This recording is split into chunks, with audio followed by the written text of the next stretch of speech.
সিনা হত্যা মামলার রায় ঘোষণা, হত্যার অপরাধী প্রদীপ ও লিয়াকতের মৃত্যুদণ্ড বহাল রাখল হাইকোর্ট। এবারের বাজেটে আসছে আয় করে অর্ধশতাধিক পরিবর্তন, কর বাড়বে পণ্যের আমদানিতে আর প্রশাসনিক পণ্যে। নিবন্ধন আর দলীয় প্রতীক ফিরে পেতে ইসিতে যাচ্ছে জামায়াত ইসলামীর প্রতিনিধি দল, সিইসির সাথে বৈঠক। ঝুমবৃষ্টি আর ঢলে কয়েক জেলায় বন্যার আশঙ্কা, সিলেটের নিচু এলাকায় প্লাবন, খাগড়াছড়িতে পাহাড় ধস। অনুমতি ছাড়া হজের চেষ্টা, মক্কায় প্রবেশের চেষ্টা চালিয়েও ব্যর্থ হয়েছেন 2,70,000 মুসল্লি।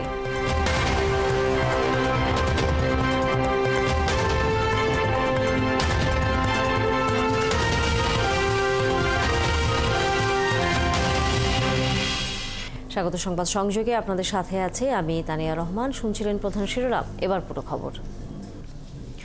সেনাবাহিনীর অবসরপ্রাপ্ত মেজর সিনহা মোহাম্মদ রাশেদ খান হত্যা ডেথ রেফারেন্সের আদেশ ওসি প্রদীপ এবং লিয়াকতের মৃত্যুদণ্ডাদেশ বহাল রাখা হয়েছে। 50,000 টাকা দণ্ড বহাল রেখেছে হাইকোর্ট, বাকি 6 আসামি যাবজ্জীবন আদেশ বহাল রেখেছে হাইকোর্ট। মেজর সিনহা হত্যা ডেথ রেফারেন্স ও আপিলের রায়ের খবর জানাতে বিস্তারিতভাবে আমাদের সাথে হাইকোর্ট থেকে যুক্ত হয়েছেন সহকর্মী সৈকত সাদেক। সৈকত, এরই মধ্যে আমরা জানি যে রায় দিয়েছে আদালত, আপনার মাধ্যমে সেই রায়ের সর্বশেষ তথ্য জানতে চাই। খুবই গুরুত্বপূর্ণ একটি মামলা। আপনি জানেন যে 2020 সালের 31 জুলাই কক্সবাজার টেকনাফের মেরিন ড্রাইভ সড়কের যে বাহারছড়া চেকপোস্টে, সামলাপুর চেকপোস্টের মেজর সিনহাকে যে গুলি করে হত্যা করা হচ্ছিল, সেই ঘটনায় পুলিশ আগে মামলা দায়ের করেছিল সিনহার যে সহকর্মী তাদের বিরুদ্ধে। সেই মামলা ঘুরিয়ে ফিরে নানানভাবে প্রায় 2-3টি মামলার পর শেষ পর্যন্ত মেজর সিনহার বোন শারমিন শাহরিয়ার ফেরদৌস যে মামলাটি দায়ের করেছিলেন, সেই মামলায় কক্সবাজারের নিম্ন আদালতে যে রায় দিয়েছিলেন, সেই রায়ে ওসি প্রদীপ এবং এসআই লিয়াকত তাদের দুজনের মৃত্যুদণ্ড বহাল রাখা দেওয়া হয়েছিল এবং আর বাকি 6 আসামির যাবজ্জীবন দেওয়া হয়েছিল। এবং সেই মামলা ডেথ রেফারেন্স যখন হাইকোর্টে আসে, সেই হাইকোর্টের শুনানি শেষে গত বৃহস্পতিবার কিন্তু আজকে রায়ের জন্য দিন ধার্য করা হয় বিচারপতি মুস্তাফিজুর রহমান ও বিচারপতি সগির হোসেন হাইকোর্ট ডিভিশন বেঞ্চে। এবং আজকে যেহেতু সকাল 10:30টায় এই রায়ের জন্য দিন ধার্য ছিল এবং সকাল 10:30টার জায়গায় 10:50-এ আজকে আদালত বসে এবং আদালত শুরুতে বসে বলে যে আপনারা আজকে 20 মিনিট দেরিতে বসেছি, আজকে শুরুতে আমরা এই মামলাটি রায় দিতে চাই, এরপরে অন্যান্য বিষয়ে তারা শুনতে চান। এবং এই মামলায় যে ডেথ রেফারেন্সের যে আদেশ গত বৃহস্পতিবার, যদিও রাষ্ট্রের সর্বোচ্চ আইন কর্মকর্তা মোহাম্মদ আসাদুজ্জামান অ্যাটর্নি জেনারেল তিনি জানিয়েছিলেন তিনি ওসি প্রদীপ এবং লিয়াকতের মৃত্যুদণ্ড বহালের আবেদন করেছিলেন। আজকেও হাইকোর্টের সেই রায়ও দিলেন। আজকে হাইকোর্ট নিম্ন আদালতে যে রায় দিয়েছিলেন মূলত সেই রায়টি বহাল রেখেছে। ওসি প্রদীপ এবং লিয়াকতের মৃত্যুদণ্ড সেটা তারা বহাল রেখেছে এবং তাদের যে 50,000 টাকা জরিমানা সেটাও বহাল রেখেছে। এছাড়া বাকি 6 জন যে আসামি রয়েছে তাদের 6 জনের যাবজ্জীবন সেই আদেশও বহাল রেখেছে এবং তাদেরও যে 50,000 টাকা করে জরিমানা সেটাও বহাল রেখেছে। এবং খুব অল্প সময়ের মধ্যেই বিচারপতিগণ এই রায় দেন। এবং এই রায়ের যখন দেয়া হয় তখন কিন্তু আদালতে ওরা নিরাপত্তা ব্যবস্থা জোরদার ছিল। আদালতে মেজর সিনহার বোন শারমিন শাহরিয়ার ফেরদৌস, তার হাজব্যান্ড সহ রাওয়া অ্যাসোসিয়েশনের অন্যান্য যারা সদস্য যারা এই মামলার কার্যক্রমে সহায়তা করেছেন মেজর সিনহার পক্ষে, তারা সবাই এক বাক্যে বলে উঠেন, যখন বিচারক রায় দেন তখন বলে উঠেন আলহামদুলিল্লাহ। এর কিছুক্ষণের মধ্যে হয়তো রাষ্ট্রের আইনজীবী তারাই সে কথা বলবেন, মেজর সিনহার যে আত্মীয় স্বজন তারাই এসে কথা বলবেন। এর জন্য আমাদের হয়তো আরও কিছুক্ষণ অপেক্ষা করতে হবে, যেহেতু গত 2 জানুয়ারি ডেথ রেফারেন্সের শুনানির জন্য হাইকোর্টে আসে এবং সেইটা দীর্ঘদিন শুনানির পরে কিন্তু গত বৃহস্পতিবার বিচারপতি Mustafizur Rahman Sagir Hossain high court division bench আজকে রায়ের জন্য দিন ধার্য করেন এবং সকালে এই রায় দেয়া হলো ওসি প্রদীপ এবং লিয়াকতের যে মৃত্যুদণ্ড রায় বহাল রাখা হয়েছে এবং বাকি 6 আসামিদের যাবজ্জীবন কারাদণ্ড দেওয়া হয়েছে এবং সেই রায় বহাল রেখেছে। তা নিয়ে আমরা যখন মেজর সিনহার বোন বা আত্মীয় স্বজন বা আর্মির সদস্য তারা আসবেন, সেই বিষয়ে যখন তারা কথা বলবেন গণমাধ্যমে, সেই বিষয়গুলো আমরা তুলে ধরবো। সৈকত সাদিক, আমরা তখন ফিরে আসবো আবার আপনার কাছে। ধন্যবাদ আপনাকে এখনকার মতো। দর্শক সহকর্মী সৈকত সাদিক ছিলেন এতক্ষণ আদালত থেকে।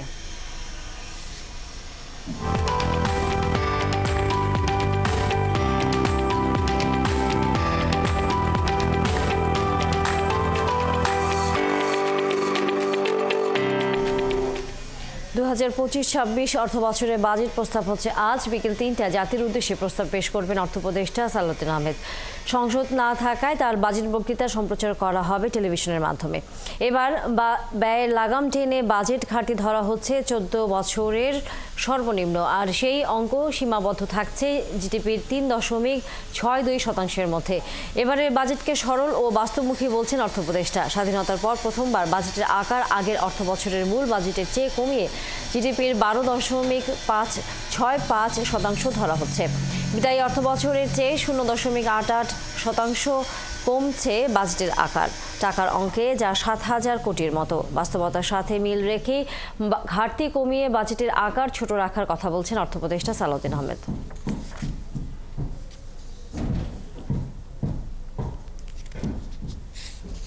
নতুন বাজেটে ব্যাপক পরিবর্তন আসছে ভ্যাট এবং শুল্ক খাতে। রাজস্ব আদায় বাড়াতে মোবাইল ফোন সহ বেশ কিছু উৎপাদনমুখী খাতে ভ্যাট অব্যাহতি কমানো হচ্ছে। বাণিজ্যিক পণ্য আমদানিতে বাড়ানো হচ্ছে আগাম কর। মার্কিন যুক্তরাষ্ট্রের সাথে বাণিজ্যিক সম্পর্ক জোরদার গুরুত্ব পাচ্ছে বাজেটে। দেশটি থেকে আমদানি বাড়াতে 626টি পণ্যের শুল্ক হার পরিবর্তন করা হচ্ছে। রুহুল আমিনের রিপোর্ট। ট্রাম্প ট্যাক্সের চাপ মোকাবিলা করতে যুক্তরাষ্ট্র থেকে আমদানি বাড়াতে সর্বোচ্চ গুরুত্ব দিচ্ছে সরকার। এর প্রতিফলন থাকছে এবারের বাজেটেও।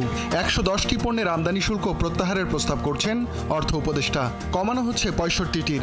সম্পূরক শুল্ক প্রত্যাহার করা হচ্ছে 9 পণ্যের, কমিয়ে আনা হচ্ছে 442টির। সামরিক অস্ত্রসহ নানা ধরনের পণ্য আছে এই তালিকায়।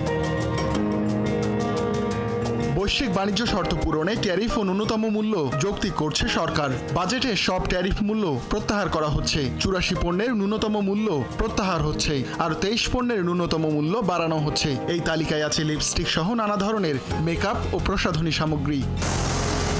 বাজেটে শুল্ক স্তর ও সম্পূরক শুল্ক হার পুনর্বিন্যাস করা হচ্ছে। দুটিতেই যুক্ত হচ্ছে নতুন একটি করে স্তর। নিত্য ও খাদ্যপণ্য, সার, বীজ, ওষুধ আমদানিতে শুল্ক হার শূন্যই থাকছে। এছাড়া বেশ কিছু শিল্পের কাঁচামাল আমদানিতে শুল্ক কমানো হচ্ছে। পাশাপাশি দেশীয় শিল্প সুরক্ষায় কিছু পণ্যের আমদানি শুল্ক বাড়ানো হচ্ছে। কাস্টমস আইনেও আসছে কিছু সংশোধনী। পণ্য আমদানিতে অসত্য ঘোষণার জরিমানা কমিয়ে অর্ধেক করা হচ্ছে। পণ্য আমদানিতে আগাম করে আসছে বড় পরিবর্তন। শিল্পের কাঁচামাল আমদানিতে কর কমে হচ্ছে 2%, আর বাণিজ্যিক পণ্য আমদানিতে বেড়ে হচ্ছে 7.5%। এমএস রডের সুনির্দিষ্ট কর বাড়ছে 20%। নির্মাণ সংস্থার ভ্যাট বেড়ে হচ্ছে 10%। প্লাস্টিক পণ্য উৎপাদনে কর অব্যাহতি উঠে যাচ্ছে, এতে ভ্যাট হবে 15%। ব্লেড উৎপাদনে ভ্যাট বেড়ে হচ্ছে 7.5%। কটন সুতা, কৃত্রিম সুতা উৎপাদনে বাড়ছে নির্দিষ্ট কর। 3 লাখ টাকা পর্যন্ত ব্যাংক স্থিতি। দর্শক, আমাদের সহকর্মী রুহুল আমিনের প্রতিবেদনটি আমরা দেখব, তবে এই মুহূর্তে আদালতে যেতে চাই। সেখানে আইনজীবীরা কথা বলছেন গণমাধ্যম কর্মীর সামনে। এটা হচ্ছে, আপনারা জানেন তৎকালীন যে সময় ঘটনাটা ঘটেছিল, ওই সময় আসলে অনেক কঠিন পথ পাড়ি দিতে হয়েছিল আমাদেরকে। মানে এইটার এইরকম একটা সিচুয়েশনে এইটার বিচার করাটা অনেক কঠিন ছিল আমাদের জন্য। তো সেই ক্ষেত্রে কিন্তু ওই সময় তৎকালীন যে এসপি সাহেব ছিলেন, এসপি মাসুদ সাহেব ছিলেন কক্সবাজারের, উনি কিন্তু অবশ্যই এটা বলা যাবে না যে চেইন অফ কমান্ডের অর্ডার ছাড়া কোনো কিছু হয়। উনি প্রত্যক্ষ হোক বা পরোক্ষ হোক অবশ্যই ওনার ইনভলভমেন্ট ছিল। তো আসলে ওনাকে যে আমরা কোনোভাবেই আনতে পারিনি এই জায়গাটায়, মানে বিচারের আওতায়, সেই জায়গাটায় কিন্তু একটা অসন্তুষ্টি রয়েছে আমাদের। ওই সময় আমাদের কিন্তু আরেকজনের কথা আমি সবার আগে বলি, ওই সময় সবার আগে যিনি আসলে ইনিশিয়েটিভটা নিয়েছিলেন তিনি হচ্ছেন রাওয়ার, আমাদের তৎকালীন রাওয়ার চেয়ারম্যান আফসার স্যার, যিনি এখন কিন্তু বেঁচে নেই। এবং তার সাথে আমাদের এই যে মোশাররফ স্যারও ছিলেন তৎকালীন সেক্রেটারি জেনারেল। ওনারা কিন্তু প্রথমে এসে ইনিশিয়েটিভগুলো নিয়েছে। এত একটা বৈরী পরিবেশেও কিন্তু ওনারা সামনে এগিয়ে এসেছিলেন। তো আমি কিন্তু ওই অসন্তুষ্টির জায়গাটা বলছি যেটা আছে। এসপি মাসুদকে উনি কিন্তু ধরাছোঁয়ার বাইরে রয়ে গেলেন। উনি তৎকালীন এসপি হওয়া সত্ত্বেও উনি কিন্তু ধরাছোঁয়ার বাইরে রয়ে গেলেন। আর আজকের যে প্রসিডিংটা হয়েছে বা রায়টা হয়েছে, ঐতিহাসিক রায়, যেটা শুধু আমাদের পরিবারের জন্য না, আমাদের দেশের মানুষও যারা ন্যায় বিচার প্রেমী তারা অপেক্ষা করছিল আজকের এই রায়ের জন্য। আমি কৃতজ্ঞতা জানাই মহান সৃষ্টিকর্তা আল্লাহ রাব্বুল আলামিনকে। অতঃপর আমি কৃতজ্ঞতা জানাই সবাইকে, দেশের আপামর জনগণ যারা আমাদেরকে সাহায্য করেছেন, মনোবল জুগিয়েছেন, সবসময় আমাদের খোঁজ খবর নিচ্ছেন। মিডিয়া আপনারাও সবসময় খুবই অ্যাক্টিভ থেকেছেন। আমাদের রাওয়ার বর্তমান চেয়ারম্যান স্যার যিনি, আমাদের আব্দুল হক স্যার, উনিও কিন্তু এই প্রসেসটাতে প্রথম থেকেই কিন্তু ওনার ইনভলভমেন্ট রয়েছে এবং উনি আমাদেরকে অনেক সহযোগিতা করেছেন। আমি সেনাপ্রধান ওয়াকারুজ্জামান স্যারকে ব্যক্তিগতভাবে আমরা ওনার কাছে গিয়েছিলাম, উনি সবসময় আমাদেরকে মনোবল জুগিয়েছে, আমাদেরকে যেভাবে সমর্থন করা দরকার ছিল করেছেন, আমাদেরকে এই পরিবারটাকে সমর্থন করেছেন উনি, এবং ওনাকে আমি ধন্যবাদ জানাই। আমি সব বিজ্ঞ লয়ার যারা আমাদের পক্ষে আদালতে লড়াই করেছেন প্রত্যেককে আমি সবার নাম তো বলতে পারবো না, নাম আমার মুখস্থ নেই, প্রত্যেককে আমি এবং আমার পরিবারের পক্ষ থেকে ধন্যবাদ জানাই। মাহমুদ ভাই আছেন, উনি প্রথম থেকে আমাদের সাথে ছিলেন, ওনাকে ধন্যবাদ জানাই। আমাদের ব্যারিস্টার সারোয়ার স্যার, ওনাকে ধন্যবাদ জানাই। আসলে নামগুলো তো আমি সব বলতে পারবো না, আমার ভাই এবং তার কোর্সমেট যারা আছে, শাহনুর ভাই, সাইদ ভাই, সবার নাম আমি এখানে বলতে পারবো না, মহসিন ভাই, প্রত্যেককে অন্তরের অন্তঃস্থল থেকে আমরা ধন্যবাদ জানাই। আজকের রায়টা তো কোনো একক বিষয় না, সবার সম্মিলিত প্রচেষ্টা, সবার দোয়া এবং আল্লাহর অশেষ করুণা মেহেরবানির জন্যই হয়তো আমরা এই রায়টা বহাল রয়েছে, যেটা একটা সত্যের একটা জয় বলবো আমি। কিন্তু আমরা এখনও অপেক্ষা করছি এর পরবর্তী ধাপের জন্য। যখন পরবর্তী ধাপটা সম্পূর্ণ হবে এবং যেদিন রায়টা কার্যকর হবে এই রায়টা, সেদিন আমরা বলবো যে আমরা সম্পূর্ণভাবে সন্তুষ্ট। খালাস দিয়েছিল যে আপনারা একটা আপিল করেছিলেন, সে বিষয়ে হাইকোর্ট হস্তক্ষেপ করেন। এতে কি আসলে দেখুন, এখন বিজ্ঞ আদালতের উপর আমাদের পুরো ভরসা রয়েছে। যেহেতু আমরা আপিল করেছি, খুবই স্বাভাবিকভাবে আমরা তো আপিল করবই, তাই না? আমরা আপিল করবেন, আসামি পক্ষে যারা আছে তারা আপিল করবেন, এটা তো স্বাভাবিক একটা প্রক্রিয়া। কিন্তু আমাদের চেয়ে নিশ্চয়ই বিজ্ঞ আদালতের ওনারা অনেক সব কিছু যাচাই বাছাই করেই তো রায়টা দিয়েছেন। তো সেই ক্ষেত্রে আসলে আমরা কোনো অসন্তুষ্টি সেটা বলবো না। যেই রায়টা হয়েছে আজকে, এই রায়টা নিয়ে আমরা সন্তুষ্ট আছি, কিন্তু আমরা এক্সিকিউশনের জন্য ওয়েট করব। আমরা চাইব দ্রুত অ্যাপিলেট ডিভিশনে যেন নিষ্পত্তি হয় যত দ্রুত সম্ভব। কারণ সেই যদি আপনারা দেখেন 31শে জুলাই 2020 থেকে আজকে 2রা জুন 2025, 1766 দিন পার হয়েছে। সহজ বিষয় নয়, কিন্তু এখনও কিন্তু এক্সিকিউশন হয়নি জিনিসটা। যেদিন এক্সিকিউশন হবে রায়টা, সেদিন আমরা পুরোপুরি সন্তুষ্ট হব। ধন্যবাদ।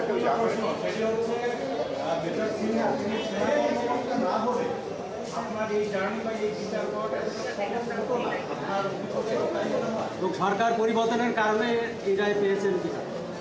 আচ্ছা, এখানে হচ্ছে সরকার পরিবর্তনের কারণে পেয়েছি কিনা আর উনি সেনা কর্মকর্তা হওয়ার কারণে এটা আমাদের জন্য সহজ হয়েছে কিনা, এখন আমাদের দেশের পার্সপেক্টিভ আমার চেয়ে আপনারা অনেক বেশি ভালো জানেন। হ্যাঁ, এখানে অবশ্যই মানে সেনাবাহিনী যে মানুষ, সেনাবাহিনী তো একটা গর্বের জায়গা, তাই না? আমি শুধু সেনাবাহিনী বলবো না, যে কোনো সাধারণ মানুষের যদি ভিকটিম হয় তারও কিন্তু ন্যায় বিচার পাওয়ার অধিকার আছে। কিন্তু বিচার প্রক্রিয়াটা যেহেতু একটু লেন্দি হয় আমাদের দেশে, সেই জন্য হয়তো সবাই শেষ পর্যন্ত আসতে চায় না, এতগুলো স্টেপ হয়তো পার করতে চায় না। কিন্তু আমার বিশ্বাস সবাই যদি স্টেপগুলো পার করে তারাও বিচার আসলে পাবে না। আমাদের বিচার ব্যবস্থার উপর আমাদের পূর্ণ আস্থা রয়েছে। আর সরকার পরিবর্তনের কারণে এটা পেয়েছি কিনা, আসলে এটা তো অবশ্যই একটা গুরুত্বপূর্ণ ফ্যাক্টর, কোনো সন্দেহ নেই। এখন বর্তমান যে সরকার আছে, আমরা বিশ্বাস করি ওনারা ন্যায় বিচারের ধারক এবং বাহক। তো সেই ক্ষেত্রে অবশ্যই বিচারটা ত্বরান্বিত হয়েছে আমরা বলবো, এতে কোনো সন্দেহ নেই। দর্শক, আমরা তখন সরাসরি আদালতে যুক্ত ছিলাম। আবারও বাজেট প্রসঙ্গ। স্বাধীনতার পর বাংলাদেশের প্রথম অর্থমন্ত্রী তাজউদ্দিন আহমেদ ঘোষিত প্রথম বাজেটের আকার ছিল মাত্র 786 কোটি টাকা, যা বর্তমানে 8 লাখ কোটি টাকার কাছাকাছি। 2009-10 অর্থ বছরের প্রথম লাখ কোটি টাকার বাজেট ঘোষণা করেন আবুল মাল আব্দুল মুহিত। আকার ছিল 1,13,170 কোটি টাকা। বাংলাদেশের ইতিহাসে 2025-26 অর্থ বছরের প্রথমবারের মতো বাজেটের আকার আগের বছরের তুলনায় কমেছে। অন্যদিকে সর্বাধিক 12 বার বাজেট পেশ করেছেন দুজন, এম সাইফুর রহমান এবং আবুল মাল আব্দুল মুহিত। অনুবোধকারী তরুণ জানাচ্ছেন বিস্তারিত। 1971-72 মুজিবনগর সরকার ঘোষিত বাজেটে রাজস্ব আয় 7 কোটি 74 লাখ টাকা এবং ব্যয় ধরা হয়েছিল 8 কোটি 62 লাখ টাকা। বাংলাদেশ সরকারের পক্ষ থেকে 1972-73 অর্থ বছরে দেশে প্রথম পূর্ণাঙ্গ বাজেট পেশ করেন তাজউদ্দিন আহমদ। আকার ছিল 786 কোটি টাকা। স্বাধীন বাংলাদেশের প্রথম অর্থমন্ত্রী হিসেবে 1972-73, 73-74 এবং 74-75 অর্থ বছরে বাজেট ঘোষণা করেন তাজউদ্দিন আহমদ। 1974-75 অর্থ বছরে প্রথম 1000 কোটি টাকার বাজেট ঘোষিত হয়, যার আকার ছিল 1084 কোটি 37 লাখ টাকা, যেটি দেন তাজউদ্দিন আহমদ। 2008-09 অর্থ বছরে বাজেটের আকার 1 লাখ কোটি টাকা ছুঁই হয়। সে অর্থ বছরে বাজেটের আকার ছিল 99,962 কোটি টাকা।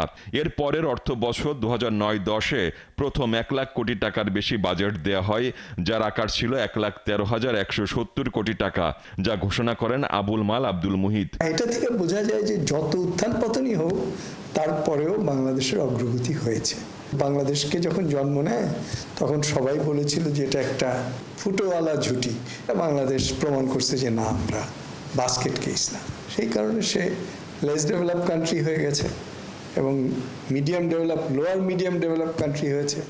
মিডিয়াম ডেভেলপ কান্ট্রি হওয়ার পথে ছিল, কিন্তু সেটা করার জন্য যেই কাঠামোগত এবং অন্যান্য সংস্কার দরকার এবং যেই নতুন রাজনৈতিক শক্তি দরকার, সেটা নাই। আবুল মাল আব্দুল মুহিতের মতো অর্থমন্ত্রী হিসেবে সর্বাধিক 12 বার বাজেট পেশ করেন এম সাইফুর রহমান, যিনি 1980-81, 81-82, 91-92 থেকে 1995-96 এবং 2002-03 থেকে 2006-07 অর্থ বছর পর্যন্ত বাজেট পেশ করেন। 1982-83, 83-84 এবং 2009-10 থেকে 2017-18 অর্থ বছর পর্যন্ত মোট 12 বার বাজেট পেশ করেন আবুল মাল আব্দুল মুহিত। এবং 17-18 অর্থ বছরের সম্পূরক বাজেট এই মহান সংসদে পেশ করছি। স্বাধীনতা পরবর্তীতে ধারাবাহিকভাবে আর্থসামাজিক বিভিন্ন ক্ষেত্রে যে উন্নতি হয়েছে সেটা তো অনস্বীকার্য, এবং সেখানে আমাদের দেশের উদ্যোক্তা, জনগণ, কৃষক, যারা শ্রমিক, যারা বাইরে যারা গেছেন আমাদের দেশের রেমিটেন্স পাঠান, তাদের সকলেরই একটা অবদান আছে। আর্থিক খাতের আয়তন ডেফিনেটলি বাজেটের আয়তনের থেকে কম হবে না। এটা বাজেট যে হারে বেড়েছে তার থেকে বরঞ্চ মনে হয় একটু বেশিই বেড়েছে, তাই না? কারণ আপনি মানি সাপ্লাই গ্রোথ দেখলেই তো আপনি পাবেন, তাই না?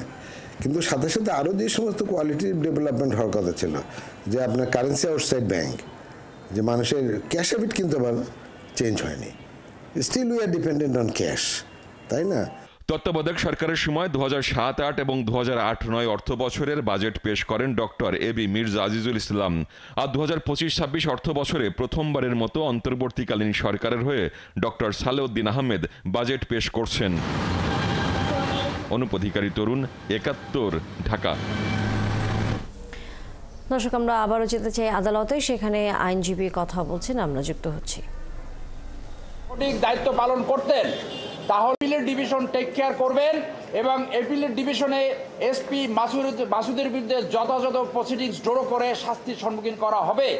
আমরা আপাতত সন্তুষ্ট।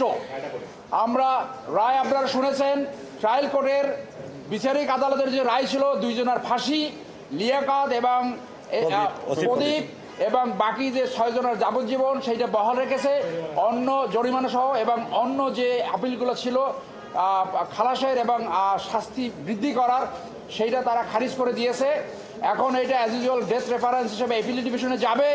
তারপরে যদি রিভিউ হয়, রিভিউ হবে এবং প্রেসিডেন্ট মার্জনা তারপরে এইটা এক্সিকিউশন কার্যকরী হবে। আমরা আশা করব আপনাদের মাধ্যমে যে এই স্টেপসগুলা দ্রুত নিষ্পত্তি করে দ্রুত রায় কার্যকর করা হবে। এবং আবারও বলবো, এসপি মাসুদকে অবশ্যই বিচারের সম্মুখীন করতে হবে।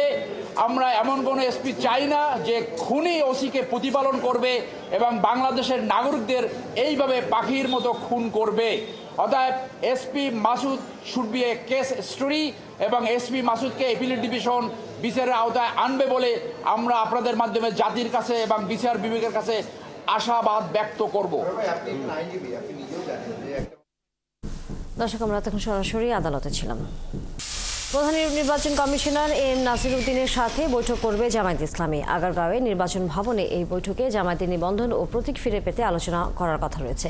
এর আগে গত 13 ফেব্রুয়ারি দলটির একটি প্রতিনিধি দল বিভিন্ন দাবি নিয়ে ইসিতে যায়। রবিবার জামায়াতের নিবন্ধন অবৈধ ঘোষণা করে 2013 সালের হাইকোর্টের দেয়া রায়কে বাতিল করে সুপ্রিম কোর্টের আপিল বিভাগ। এতে দলটির নিবন্ধন ফিরে পাওয়ার পথ খুলে যায়। আজ বৈঠক হলে 12 বছর পর এটি হবে ইসির সাথে জামায়াতের দ্বিতীয় সাক্ষাৎ।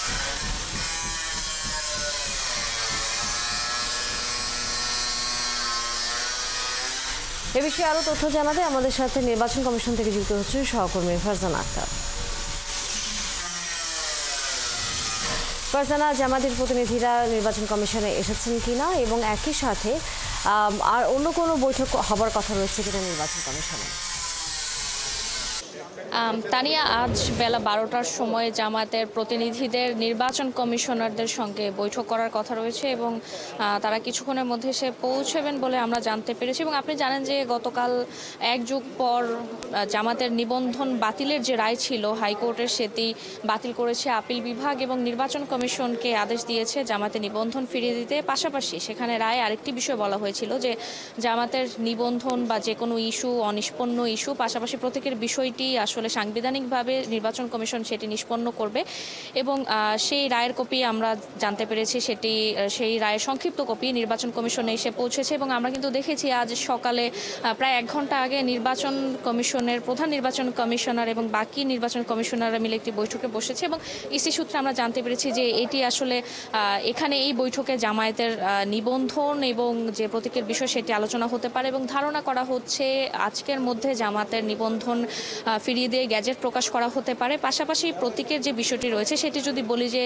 2016 সালে যে হাইকোর্টের বিচারপতিদের একটি বেঞ্চ একটি যে বিষয়ে তারা বলেছিলেন যে তারা একটি বিষয় একমত হয়েছিলেন যে যেহেতু দাঁড়িপাল্লা আসলে সুপ্রিম কোর্টের যে লোগো সেটি শুধুমাত্র সুপ্রিম কোর্টই ব্যবহার করতে পারবে এবং সেটি কোনো ব্যক্তি প্রতিষ্ঠান বা রাজনৈতিক দল তাদের প্রতীক হিসেবে ব্যবহার করতে পারবেন। এবং এই যে বিষয়ে একমত হওয়ার পর যে সেই আদেশ নির্বাচন কমিশনে দেওয়া হয়েছিল এবং নির্বাচন কমিশন 2017 সালে তাদের যে প্রতীকের যে বিধিমালা সেটি সংশোধন করে যে প্রতীকগুলো প্রকাশ করেছিল সেখানে কিন্তু দাঁড়িপাল্লা ছিল না। এখন নির্বাচন কমিশন সূত্র যেটি বলছে যে দাঁড়িপাল্লা যেহেতু নির্বাচন কমিশনের প্রতীকের তালিকায় নেই, সেহেতু জামাত যদি এই দাঁড়িপাল্লা প্রতীক চেয়ে থাকে তাহলে সেক্ষেত্রে আগে নির্বাচন কমিশনের সেই প্রতীকের বিধিমালা সংশোধন করতে হবে এবং তারপর আইন মন্ত্রণালয় ভেটিং করতে হবে, এরপর আসলে সংশোধনের গ্যাজেট প্রকাশ করতে হবে। সেক্ষেত্রে এটি আসলে সময় সাপেক্ষ ব্যাপার হতে পারে বলে ইসি সূত্র বলছে। তবে আমরা যতটুকু গতকাল জানতে পেরেছি যে জামাতের পক্ষে আইনজীবী শিশির মনি যেমনটি বলেছিলেন যে তারা দাঁড়িপাল্লাই চাবেন নির্বাচন কমিশনের কাছে প্রতীক হিসেবে এবং গতকাল নির্বাচন কমিশন সচিব যেমনটি বলেছিলেন তখনও আসলে আদালতের রায়ের কপি নির্বাচন কমিশনের হাতে এসে পৌঁছেনি। তিনি যেমনটি বলেছিলেন যে নির্বাচন কমিশনের কাছে রায়ের কপি আসলে তারা সিদ্ধান্ত নেবেন নিবন্ধনের বিষয়ে। পাশাপাশি প্রত্যেকের বিষয়টিও নির্বাচন কমিশন সচিব বলেছিলেন যে জামাত আসলে যেটি প্রাপ্য সেটি দেওয়া হবে। তো আমরা যেমনটি জানি যে এখন নির্বাচন কমিশনের কমিশনারদের বৈঠক চলছে এবং কিছুক্ষণ পর জামাতে এসে বৈঠক করবে এবং তারপর আসলে বলা যাবে যে নির্বাচন কমিশন কোনো সিদ্ধান্ত নিয়েছে কিনা। তানিয়া, ধন্যবাদ ফারজানা আক্তার। নিশ্চয়ই আমরা যখন বৈঠকটি শুরু হবে এবং একই সাথে শেষ পর্যন্ত কি নির্দেশনা আসে নির্বাচন কমিশনের থেকে অথবা কি সিদ্ধান্ত তারা নিচ্ছেন এই বিষয়ে নিশ্চয়ই জানবো আপনার কাছ থেকে। দর্শক সহকর্মী ফারজানা আক্তার ছিলেন এতক্ষণ আমাদের সাথে। রাজ্যের উৎসবকে আনন্দময় রাখতে রাজধানী সহ সারা দেশের সার্বিক নিরাপত্তায় বিশেষ ব্যবস্থা নিয়েছে আইন শৃঙ্খলা বাহিনী। মাঠে নিয়োজিত থাকবে অতিরিক্ত পুলিশ সদস্য, বাড়ানো হয়েছে নজরদারি, পশুর হাট ও গরুর ট্রাকে চাঁদাবাজি বন্ধে বিশেষ নির্দেশনা দেওয়া হয়েছে। পাশাপাশি ঘরমুখ মানুষের ঈদযাত্রা নির্বিঘ্ন করতে যানজট নিয়ন্ত্রণের কাজ করছে পুলিশ। আরও জানাচ্ছেন নিবিড় সাহা। কোরবানি ঈদের আগে হাতে আছে মাত্র কয়েকদিন। অনেকেই ইতোমধ্যে নারীর টানে বাড়ি ফিরতে শুরু করেছেন, তবে এখনও ঘরমুখ যাত্রীদের চাপ বাড়তে শুরু করেনি রাস্তায়। ঈদযাত্রা নির্বিঘ্ন রাখতে টার্মিনাল ও মহাসড়কে কাজ করছে ট্রাফিক বিভাগ। অতিরিক্ত যানবাহন আর যাত্রীচাপ সামলাতে বিভিন্ন পয়েন্টে রোড ডিভাইডার তৈরি করেছেন তারা। পুলিশ বলছে ঈদযাত্রাকে নিরাপদ রাখতে মাঠে তৎপর পুলিশ সদস্যরা। আমরা মূলত 3টা ভাগে ভাগ করে থাকি। একটি হচ্ছে গিয়ে ঈদ পূর্ববর্তী, একটি ঈদের সময় এবং ঈদের পরবর্তী সময়। মেট্রোপলিটন পুলিশ, জেলা পুলিশের পাশাপাশি কিন্তু আমাদের যে স্পেশালাইজড ইউনিটগুলো রয়েছে, হাইওয়ে পুলিশ, নৌ পুলিশ, রেলওয়ে পুলিশ, কিন্তু তারা তাদের জুরিসডিকশনে কিন্তু তারা কাজ করছে। এর পাশাপাশি এপিবিএন রয়েছে, তারপরে সিটিটিসি রয়েছে, এটিইউ রয়েছে, তারাও কিন্তু এই নিরাপত্তামূলক ব্যবস্থার সাথে এখন একীভূত হয়েছে এবং তারা কিন্তু কাজ ইতিমধ্যে করছে। ঈদের আগে গাড়ি ভর্তি পশু নিয়ে দেশের এক এক জেলা থেকে আরেক জেলায় যাচ্ছে ট্রাক। পথে নিরাপত্তাহীনতার ঝুঁকি এড়াতে পশুবাহী প্রতিটি ট্রাকের সামনে গন্তব্য হাটের নাম উল্লেখ করে ব্যানার লাগানো বাধ্যতামূলক করা হয়েছে। পুলিশ বলছে এতে করে চাঁদাবাজি ভোগান্তি ও হয়রানি কমবে। এই ঈদে কিন্তু বিশেষভাবে আরেকটি লক্ষণীয় বিষয় হচ্ছে যে পশুর হাটে কিন্তু পশু আসে, সুতরাং এই যাত্রাটাও যেন নিরাপদ এবং নির্বিঘ্ন হয় সেটির জন্য কিন্তু আমরা কাজ করছি। পাশাপাশি আমাদের হাইওয়ে কেন্দ্রিক যে পেট্রোল যেটি রয়েছে সেটিও কিন্তু বাড়ানো হয়েছে, অর্থাৎ যাতে যে পশুবাহী যে গাড়িগুলো সেই গাড়িগুলো যেন নির্দিষ্ট গন্তব্যে পৌঁছতে পারে সেই জন্য কিন্তু আমাদের পক্ষ থেকে সর্বাত্মক সহযোগিতা করা হচ্ছে। পুলিশ বলছে সব বাহিনী সম্মিলিতভাবে মাঠে থাকায় নিরাপত্তা পরিস্থিতি এবারও থাকবে নিয়ন্ত্রণে, তবে যাত্রা নির্বিঘ্ন রাখতে সচেতনতা জরুরি যাত্রীদেরও। তথ্য দিয়ে আমাদেরকে সহযোগিতা। নিবিদ সাহা, ৭১, ঢাকা।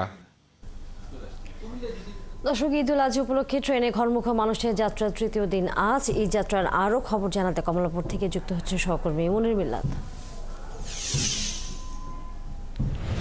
মনির, এই যাত্রার সর্বশেষ কি তথ্য রয়েছে আপনার কাছে? ফিরতি টিকিট বিক্রি আজও কি হচ্ছে?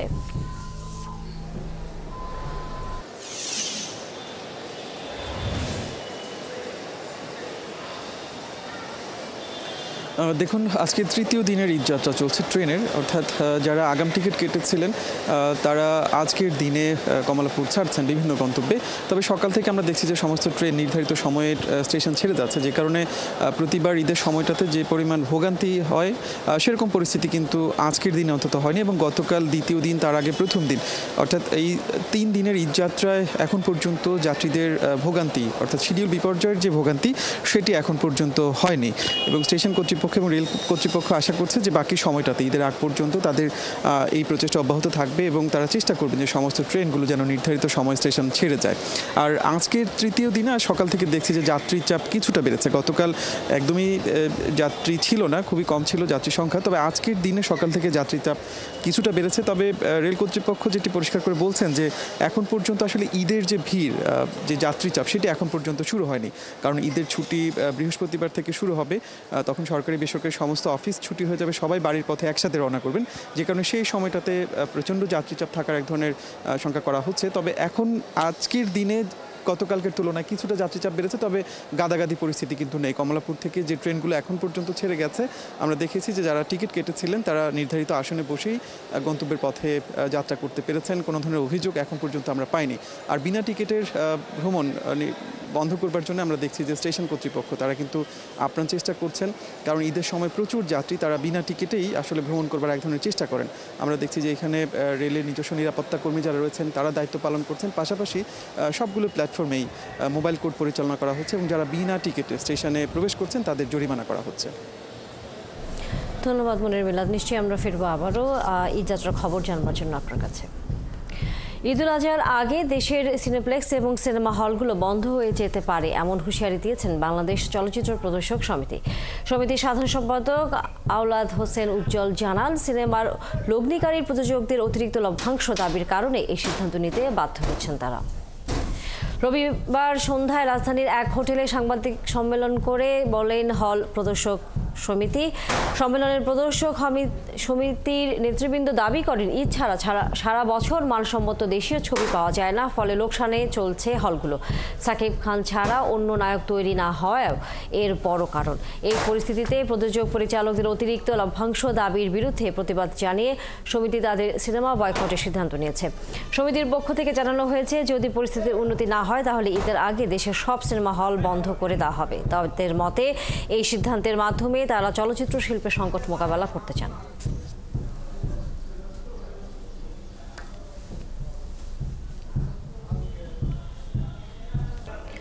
রাজধানীতে গুড়িগুড়ির বৃষ্টি শুরু হয় ভোর থেকে, আস্তে আস্তে বৃষ্টি বাড়তে শুরু করে, পরে মুষলধারে বৃষ্টি নামে। রাতভর মেঘলা আকাশের পর ভোর 5টার দিকে শুরু হওয়া এই বৃষ্টিতে ভোগান্তিতে পড়েছেন অফিসকামীরা।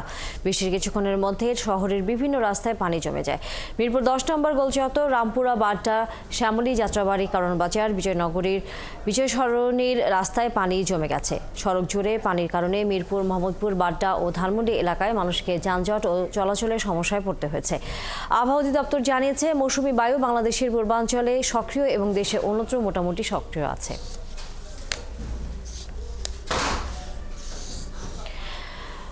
দর্শক, এই বিষয়ে বিস্তারিত জানাতে আমাদের সাথে যুক্ত হচ্ছেন সহকর্মী নজরুল ইসলাম। নজরুল, বৃষ্টি হচ্ছে, আমরা সকাল থেকে যেমন হচ্ছে বলছিলাম, আবহাওয়া অফিস এই নিয়ে কি তথ্য জানিয়েছে? এই বৃষ্টি আর কতদিন চলবে?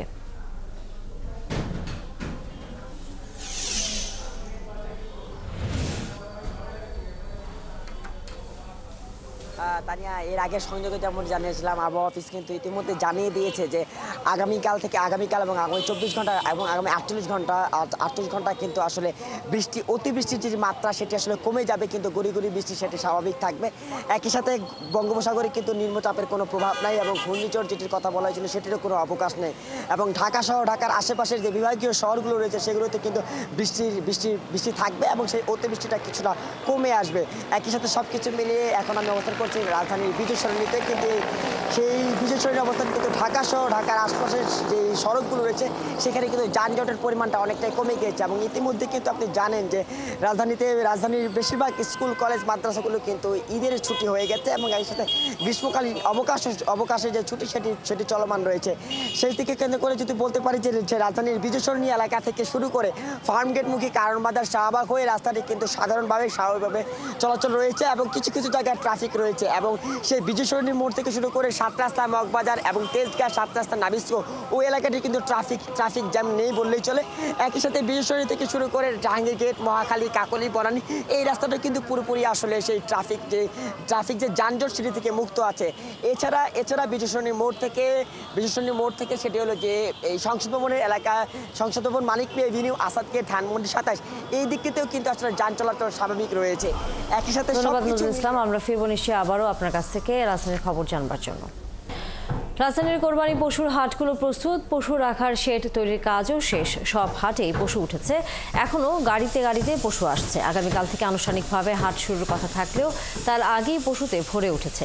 প্রতি বছর নির্ধারিত সময়সীমা বেঁধে দেওয়া থাকলেও দেশের বিভিন্ন প্রান্ত থেকে পশু বিক্রেতারা আগেভাগে হাটে চলে আসেন। এজন্য হাটের ইজারাদাররা সেভাবেই প্রস্তুতি গ্রহণ করেন। রাজধানীর পশুর হাটের খবর নিয়ে যুক্ত হচ্ছেন সহকর্মী রহিম রুমন। রুমন, আপনি যে হাটে আছেন সেই হাটের সর্বশেষ অবস্থা জানাবেন এবং একই সাথে বেচা বিক্রি কবে নাগাদ শুরু হতে পারে বলে ধারণা করছেন বিক্রেতারা?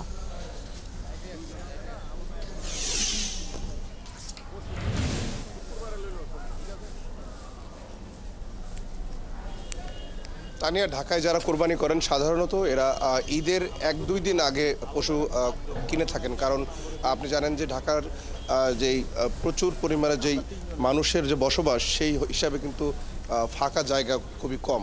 সেই জায়গা থেকে আমরা দেখেছি যে নগরবাসী বরাবরই কুরবানির ঈদের যে গরু সেটি পশু যেটি কেনেন সেটি কিন্তু একেবারে দেখা যায় যে 1-2 দিন আগে তারা কেনাকাটা করেন। যেটি বলছিলেন যে যদিও নগরবাসীর কেনাকাটা দেরি হয় কিন্তু ব্যাপারীদের কিন্তু সেই প্রস্তুতি অনেক আগে থেকেই নেওয়া থাকে। আমরা দেখছি যে আরও বেশ 1 সপ্তাহ আগে থেকেই বিভিন্ন হাটে ব্যাপারীরা গরু নিয়ে এসেছেন, পশু নিয়ে এসেছেন। আমরা এই মুহূর্তে আছি তেজগাঁও লালমাঠ যেই গরুর হাট সেটিতে।